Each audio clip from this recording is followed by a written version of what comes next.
참 지방선거가 90일도 안 남았는데 우리 당의 이 모습이 너무 처참합니다. 민주당은 광역단체장 공천을 단수공천을 몇 군데 마무리하고 주요 지역 경선 일정표도 발표를 하고 공천 잡음 없이 작업을 매끄럽게 진행하면서 선거체제로 빠르게 전환하고 있는데, 우리 당은 어제 대구시장에 9분, 또 경북지사 후보에 6분, TK 지역만 몰리고 딴 데는 인물 아닙니다.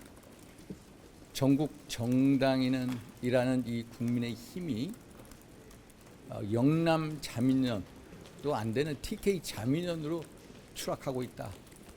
이런 우려를 하는 것은 무리가 아닐 것입니다. 수도권 아시다시피 인물 아닙니다. 인천만 하더라도 부평, 계양, 서구, 시연 구하기가 참 힘듭니다. 서울 같은 경우 광역단체장 후보 출전 주전 선수와 감독, 코치, 또 후보 선수와 티격태격 하다가 결국에는 출전을 포기하는 사상 초유의 일까지 벌어졌습니다. 감독이나 코치나 후보 선수들이 출전 선수에게 힘을 실어주고 응원하고 격려하고 싸워서 이기라고 해줘야 하는데도 운동장이 울퉁불퉁하고 또 운동장 바깥에서 야유나 하고 결국에는 이 출전을 포기하는 이 당의 모습을 보면서 이 당이 정말 선거를 이기려고 하는 정당이냐, 아니면 아예 선거를 포기한 정당이지, 참 분간이 안 될 정도입니다.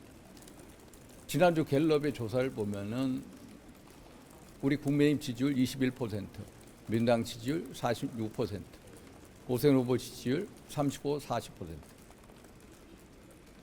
후보의 지지율이 당 지지율보다 한 15에서 20% 높습니다.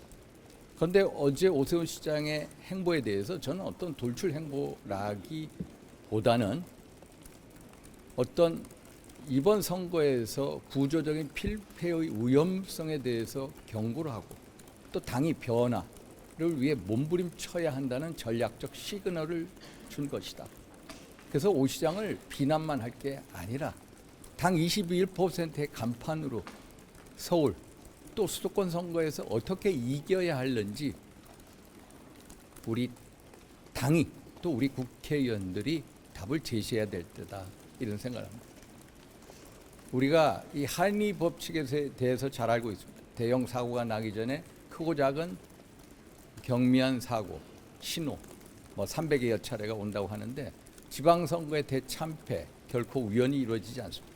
그동안에 우리 당에게 위험 신호를 진짜 수십 번 보내왔습니다. 그런데 우리는 변화에 대한 몸부림이 없습니다. 뭉쳐야 된다. 뭉쳐야 되는 거 맞죠? 내부 총질하지 마라. 그리고 외부 투쟁해야 될 때다. 맞는 소리입니다. 뭉쳐야 되죠. 그러나 뭉치기 위해서는 뭉칠 수 있는 에너지를 모아야 된다. 당내 비판, 이것을 어떤 분열이라고 얘기하는 게 아니라 당을 사랑하는 충정으로 느끼고, 또 당내 어떤 쓴소리를 내부 총질이 아닌 당을 살리기 위한 절규를 알아듣고 의견 수렴을 하고 분열이 아닌 통합의 에너지로 모으고자 하는 당내 리더십의 역할이 필요하다. 오늘 송원석 원내대표께서 여러 이런 자리를 만든 한 거에 대해서 깊이 존중, 존경의 뜻을 표합니다. 빨리 당의 내부의 이 불협화음을 제거하고 빨리 당의 중심을 잡아서 그 다음 스텝으로 넘어가야 된다라는 말씀을 드립니다. 그래서 저는 몇 가지 제안을 드렸습니다. 첫째, 13 비상계엄 내란 탄핵의 늪 프레임에서 빨리 빠져나와야 된다. 오늘부로 빨리 빠져나와야 된다. 제가 계속해서 수차례 얘기를 했습니다. 비공식 서베이, 의원들의 의견을 전부 수렴을 해서 우리가 빨리 이 늪에서 빠져나오는 결단을 해야 된다. 사실 우리는 역사와 국민 앞에 공동 죄인입니다.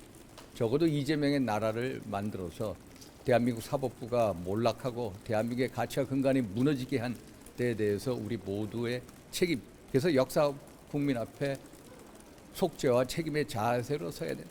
거기에는 누구도 이해가 있을 수가 없다. 우리 의원 모두 또 지난 정부의 우정자들 전부 다. 그래서 우리 스스로 참회와 어떤 고해성사의 모습을 보여주고 서로 과거의 어떤 탄핵에 대한 입장차를 넘어서서 서로 용서를 하고 그리고 국민으로부터 용서를 받아야 된다.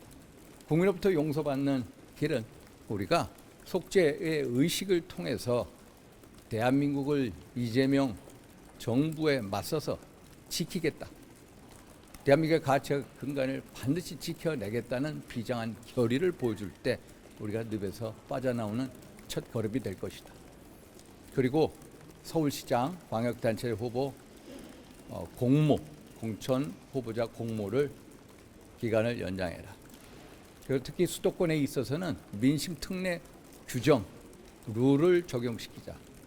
소위 말해서 5대5가 아닌 민심의 경우 당심 30, 민심 70으로 하는 특례 규정을 만들자.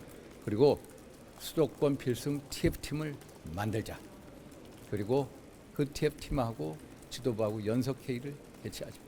그게 어떤 당내 리더십의 리스크를 최소화시킬 수 있는 방향이 아닌가 해서 이런 식의 말씀을 드렸습니다.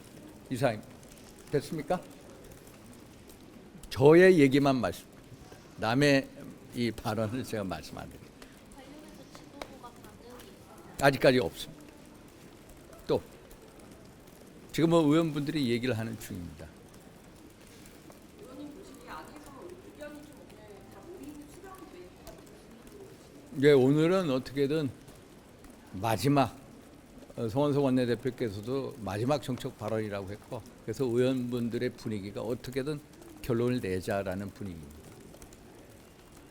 비공개 서베이 제안은 다른 분 중에도 제안하면 제가 이미 지지난주 의총에서 제안을 했고요.